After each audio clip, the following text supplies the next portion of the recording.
Everybody on the goddamn floor, now. The voice cracked a jagged edge of pure desperation slicing through the quiet morning hum of the Navy Federal Credit Union. People froze. A pen dropped, its clatter echoing like a gunshot in the sudden, cavernous silence. Head snapped toward the entrance, and then they saw him. He wasn't big, not some hulking monster from a movie. He was just a man in a faded Marine Corps hoodie, a black beanie pulled low over his eyes, and a face pale with a terror that seemed to eclipse any threat he posed. But in his hand was a gun, a standard-issue M9 Beretta, held with a tremor so violent it looked like the weapon might shake itself apart. Tellers raised their hands in a slow, practiced motion.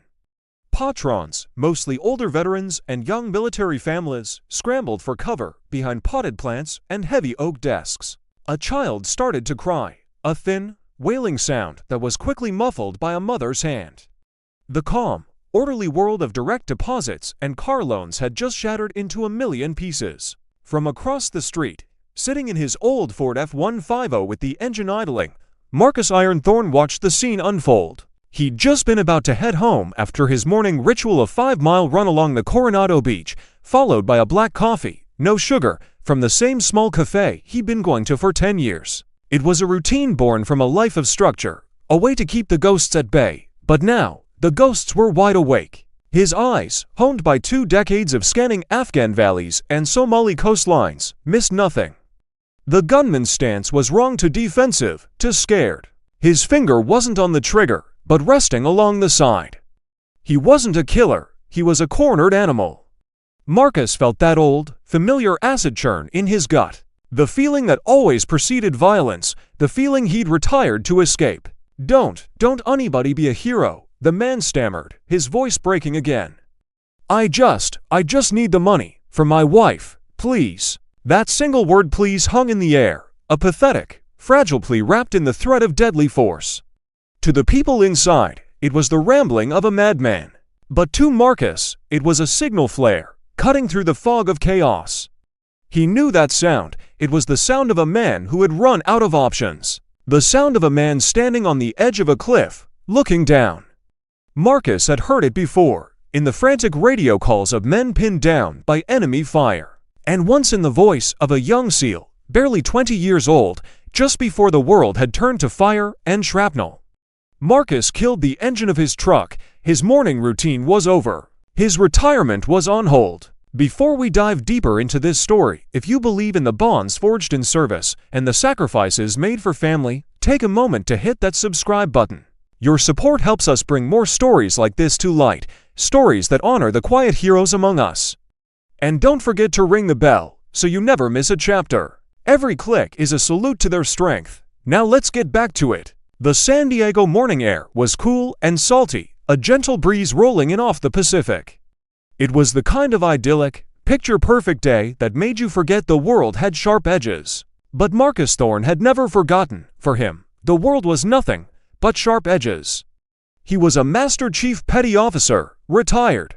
A Navy SEAL with a chest full of medals he kept in a shoebox and a body full of scars he saw every time he looked in the mirror. At 52, he was still built like a piling from the Coronado Bridge, thick-necked, broad-shouldered, with hands that looked like they could crush granite. But his eyes held a weariness that went deeper than any physical exhaustion.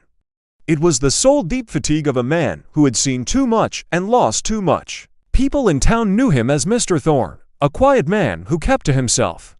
They saw the disciplined posture, the piercing gaze, and assumed it was just the leftover residue of a military career. They had no idea. They didn't know about the nights he woke up choking on the dust of Kandahar, the scent of cordite and blood still fresh in his nostrils. They didn't know about the faces that swam in the darkness behind his eyes, the faces of the brothers he'd lost. Especially one face, Specialist Michael Davies. They'd called him Kid, because that's what he was. A fresh-faced 20-year-old from Ohio with a goofy grin and an unshakable belief in doing the right thing. He'd been Marcus's responsibility. His protege, and Marcus had watched him die. A pressure plate IED, a simple, stupid mistake. A moment of distraction, Marcus had been 10 feet away.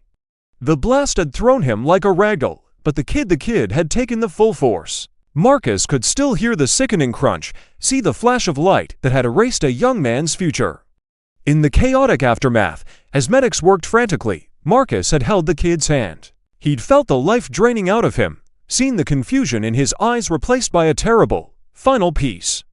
The medics had said there was nothing anyone could have done. The command had called it a tragic, but unavoidable cost of war. But Marcus knew the truth. He was the team leader. He was the master chief. The safety of his men was his sacred duty. And he had failed. That failure was a cancer in his soul, a debt he felt he could never repay. He retired a year later, unable to look another young SEAL in the eye and promised to bring him home. Now, watching the flashing lights of the first police cruisers arriving at the credit union, that same feeling of nauseating failure washed over him. The gunman inside, he was someone's son, someone's husband, another good man about to be lost, not to an enemy bomb, but to a system that had clearly broken him. Marcus saw the SWAT team starting to deploy, their black armor and rifles a stark contrast to the sunny California morning. They were setting up a perimeter, treating the man inside like a hardened terrorist. Marcus knew their playbook: contain, negotiate, and if necessary, eliminate the threat. But they didn't see what he saw. They saw a perpetrator. He saw a casualty. He could see the slight sag in the man's left shoulder, the way he favored his right leg, an old injury. He saw the Marine Corps' bulldog tattooed on his forearm. A brother in arms, even if from a different branch. And he saw the desperation in his eyes, the same wild, cornered look he'd seen in the eyes of the kid just before the blast. No, not again, not on his watch. He wasn't going to stand by and watch another man die because no one understood the war he was fighting.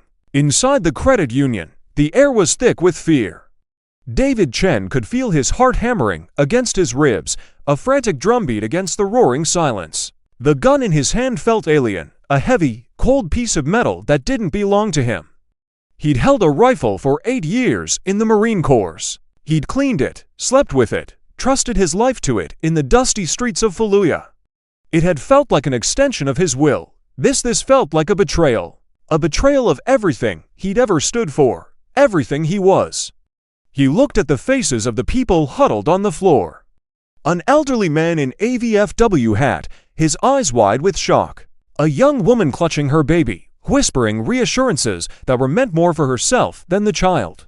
He wasn't a monster. He was a husband, a man who loved his wife more than life itself. His wife Sarah, the thought of her was a physical ache in his chest. He could see her so clearly, her smile, the one that made her eyes crinkle at the corners. The way she'd run her fingers through his hair when he came home, exhausted from another 16-hour day working construction.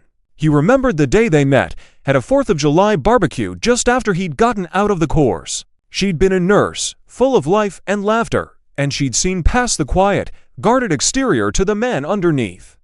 She had been his peace, his safe harbor after the storm of war.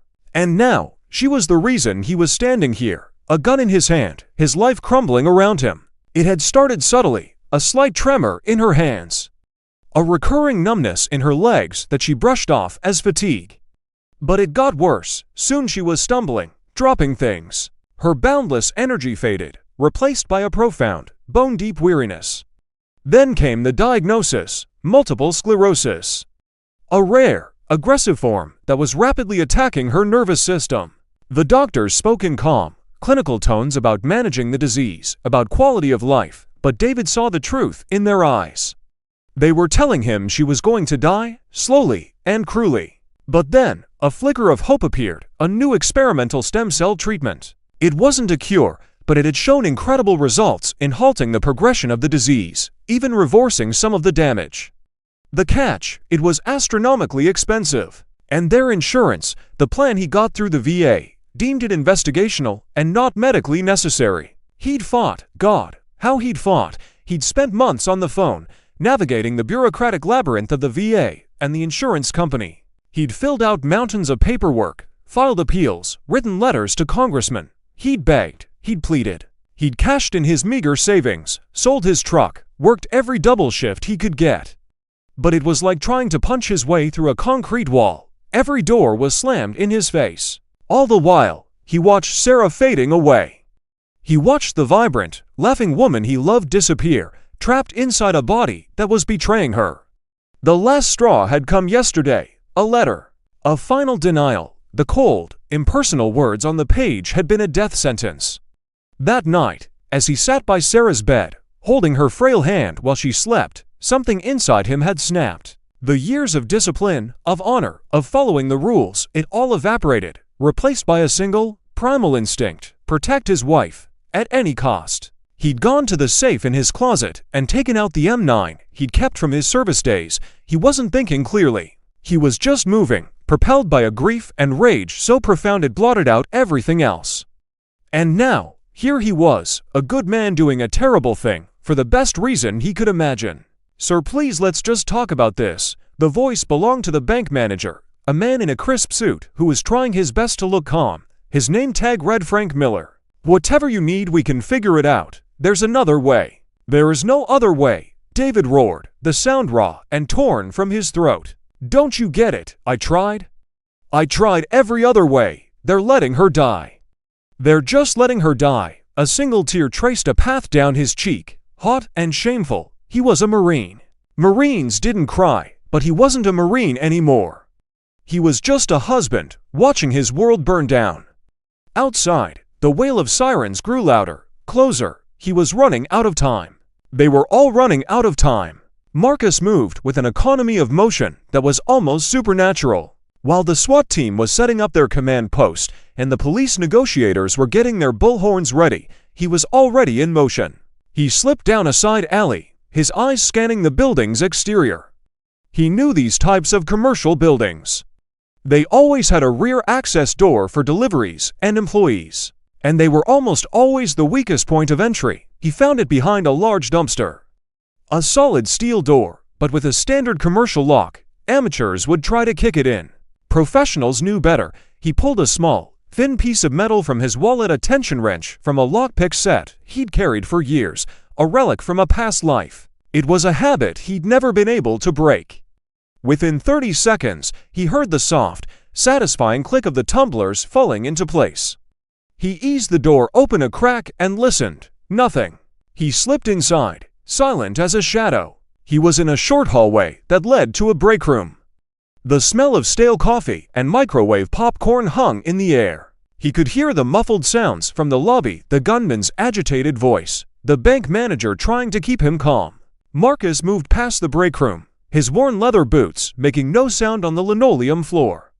Every sense was on fire. He was no longer Marcus Thorne, the quiet retiree.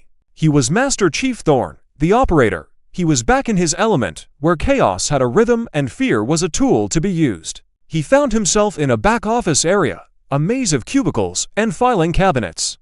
He moved through it like a ghost, his mind mapping the layout, calculating angles, identifying points of cover. He could hear the negotiations starting outside, a distorted voice from a bullhorn ordering the men to surrender. That would only make things worse. It would box him in, make him feel even more trapped. Frank Miller, the bank manager, felt a cold sweat trickling down his back.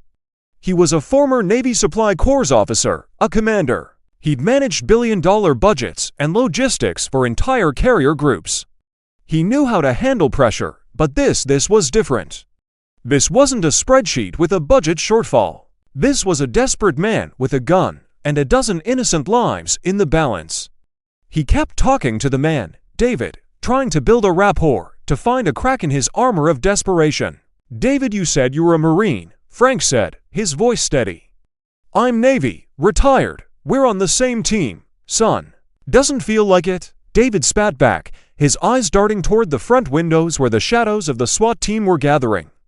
"The team left me behind. They left her behind." Just then, Frank saw a flicker of movement out of the corner of his eye, near the hallway that led to the back offices.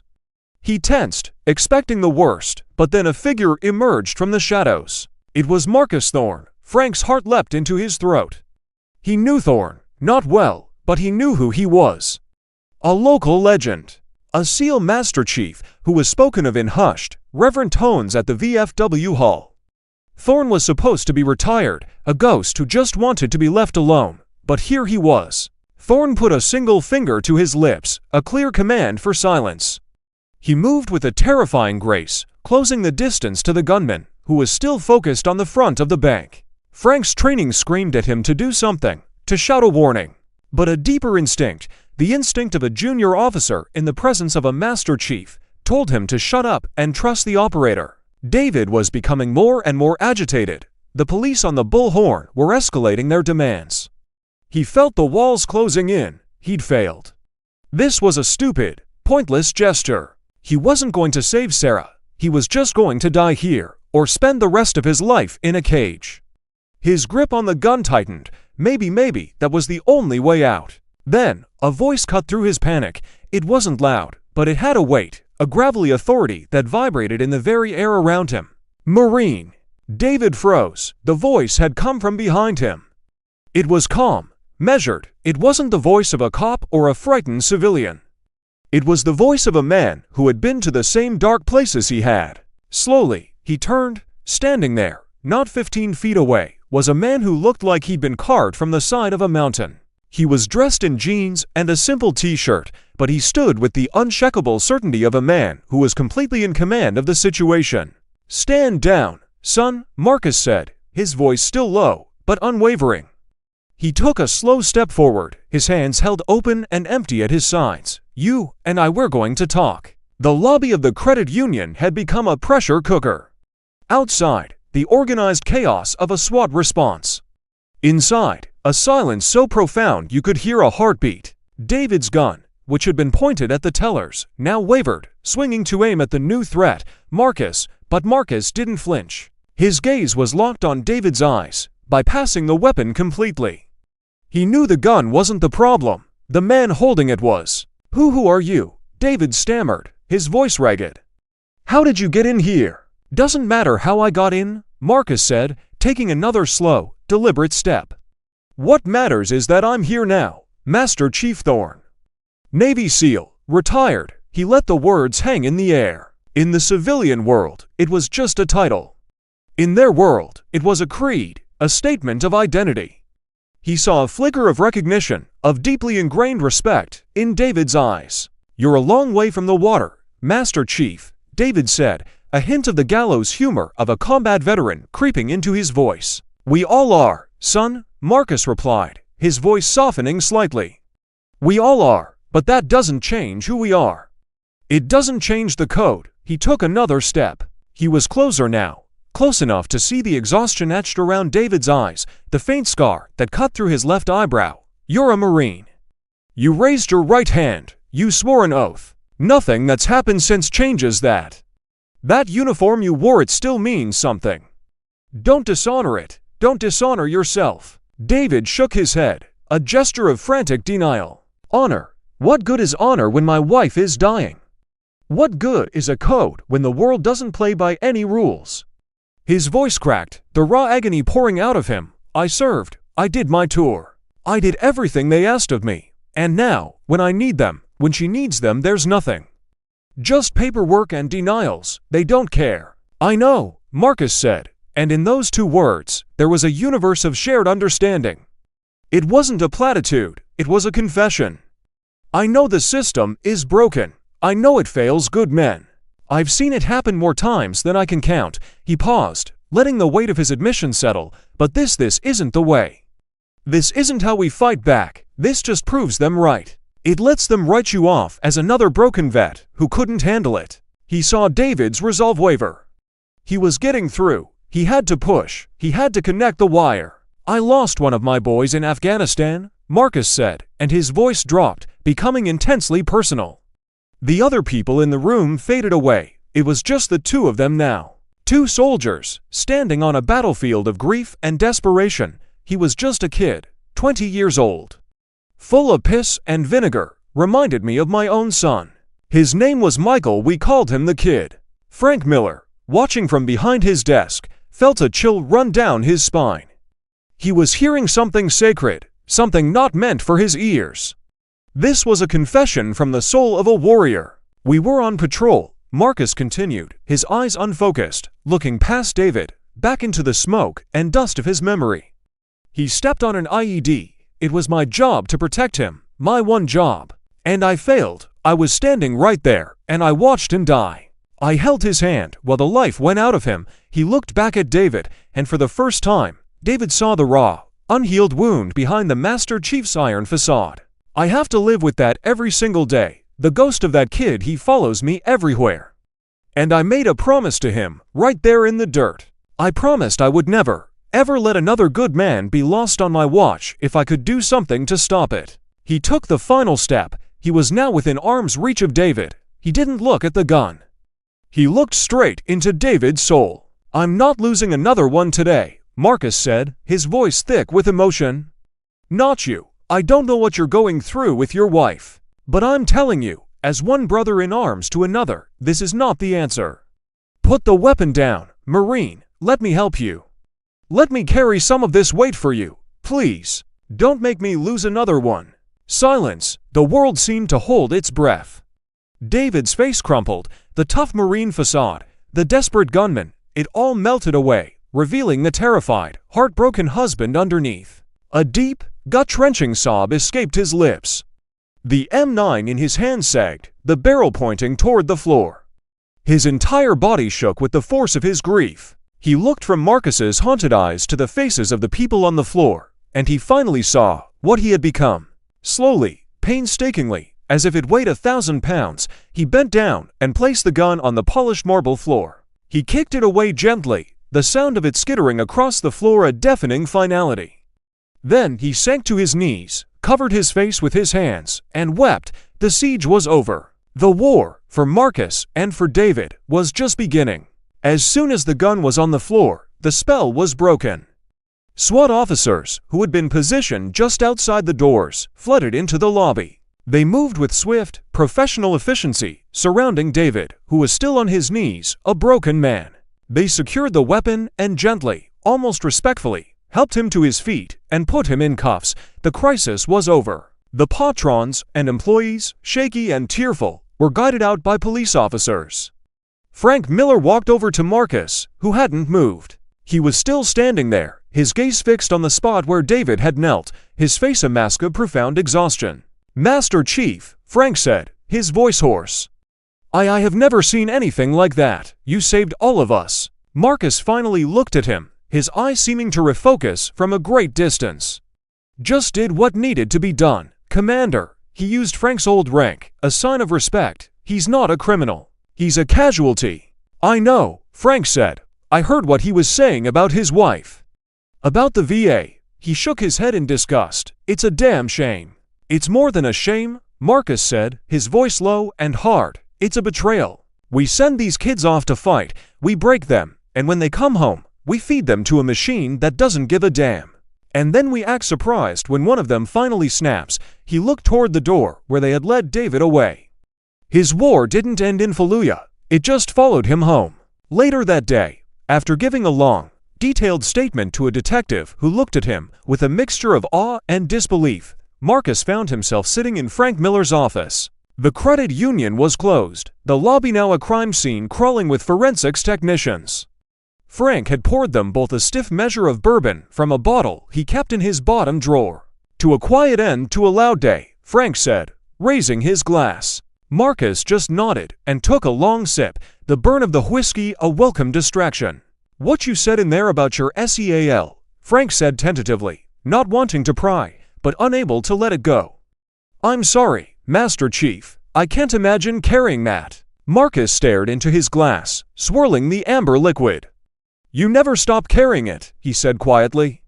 It just gets heavier. The kid, he was the best of us, he believed. In the flag, in the mission, in the Brotherhood. He thought we were the good guys, and maybe we were. But it doesn't matter how good you are when a $15 bomb buried in the dirt can take it all away. He took another drink. His mother I had to go to her house, sit in her living room, surrounded by his high school football trophies and graduation pictures, and tell her that her only son was gone. She looked at me, and she asked me why. Why her son? Why not me? I didn't have an answer. I still don't. He finally looked up at Frank, his eyes clear and hard. That's why I did what I did today. When I looked at that Marine, I saw the kid's ghost staring back at me. Another good man the system was about to chew up and spit out. I couldn't let it happen. Not again. So what now? Frank asked. He's still in a world of trouble. Armed robbery, kidnapping, those charges don't just go away. "I'll handle it," Marcus said with a certainty that left no room for argument. "I'll talk to the DA, I'll testify for him." But first things first, he pulled out his phone. It was an old, battered flip phone, a stark contrast to the smartphones everyone else carried. He scrolled through the contacts until he found the one he was looking for. "My financial advisor," he explained to Frank. He pressed the call button. "John, it's Marcus Thorne. Yes, I'm fine. Listen, I need you to do something for me. I need to liquidate the management fund. Yes, all of it. I'm aware of the tax implications. Just do it. And I need you to wire $150,000 to an account I'm about to give you. No, it's not a scam. It's a debt. A debt I have to pay." He rattled off the account details for the experimental treatment center he'd made David tell him about. He ended the call and put the phone away. He had just given away a significant portion of his life's savings, the money he had set aside for a quiet, solitary retirement. He didn't hesitate for a second. Frank stared at him, speechless. "Master Chief, you don't even know this man." Marcus finished his bourbon and set the glass down on the desk with a heavy thud. "You're wrong, Commander," he said, standing up to leave. "I've known him my whole life. He's one of us." Weeks turned into a month. The story of the credit union seal became a local legend, whispered about in bars and VFW halls around San Diego, but Marcus ignored it all. He was a man on a mission. He hired the best lawyer in the city for David Chen. He met with the district attorney, a no-nonsense woman who was initially inclined to throw the book at David. But as Marcus sat in her office and laid out the whole story, David's service, Sarah's illness, the VAS failures, and his own raw, honest account of the event, saw her expression soften. He wasn't asking for a pardon. He was asking for understanding. For justice, not just punishment. The community rallied. When the story got out, local news stations picked it up. Veterans groups organized fundraisers. Frank Miller started a GoFund page that exploded overnight. It turned out, a lot of people were tired of seeing their heroes forgotten and left to fight their toughest battles alone. The money Marcus had fronted for Sarah's treatment was replenished tenfold. More importantly, it sent a message: "You are not alone, we have your six." Sarah's treatment began immediately. It was grueling, but for the first time in years, there was hope. The tremors in her hands lessened. The feeling started to return to her legs. The light began to return to her eyes. David, out on bail that Marcus had paid, was by her side every day. He was facing a reduced charge, thanks to the overwhelming public support and Marcus's powerful testimony. He would likely serve some time, but it would be in a minimum security facility, and not the long, dark sentence he had once faced. He was getting a second chance. One sunny afternoon, Marcus drove to the small apartment David and Sarah shared.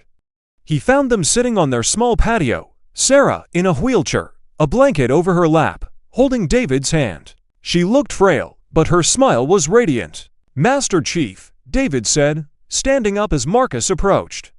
The gratitude in his voice was overwhelming. "There are no words." "Don't need words, Marine," Marcus said, pulling up a chair. He looked at Sarah. "It's good to see you smiling, ma'am." "It's because of you," she said, her voice soft but clear. "You didn't just save my husband. You saved me. You gave us back our future." They sat in comfortable silence for a while, watching the sun filter through the leaves of an old oak tree. It was peaceful. For Marcus, it was a kind of peace he hadn't felt in a very long time. He wasn't cured. The ghosts would likely never leave him completely. The memory of the kid would always be a scar on his soul, but today, it felt different. It was no longer just a source of pain and guilt, it was a source of purpose. By saving David, he had finally found a way to honor the kid. He hadn't been able to save the young SEAL in the dust of Afghanistan, but he had saved the Marine in the quiet suburbs of San Diego. It wasn't a perfect victory, it wasn't a clean slate, but it was a start. It was a payment on a debt he thought he could never repay. As he looked at the couple before him, their hands intertwined, their faces filled with hope, Marcus Thorne realized that sometimes the most important battles are not fought on foreign soil, but right here at home, and the greatest honor lies not in the medals you win, but in the brothers you refuse to leave behind. The story of Marcus and David is a powerful reminder that our duty to one another doesn't end when the uniform comes off. It shows that true strength isn't about being unbreakable, but about being there to pick up the pieces when someone else shatters. We all face battles, big and small, And sometimes, all it takes is one person to step out of the shadows and say, "Let me help you carry the weight." What did this story make you feel? Have you ever witnessed an act of quiet heroism that changed someone's life? Share your thoughts and experiences in the comments below.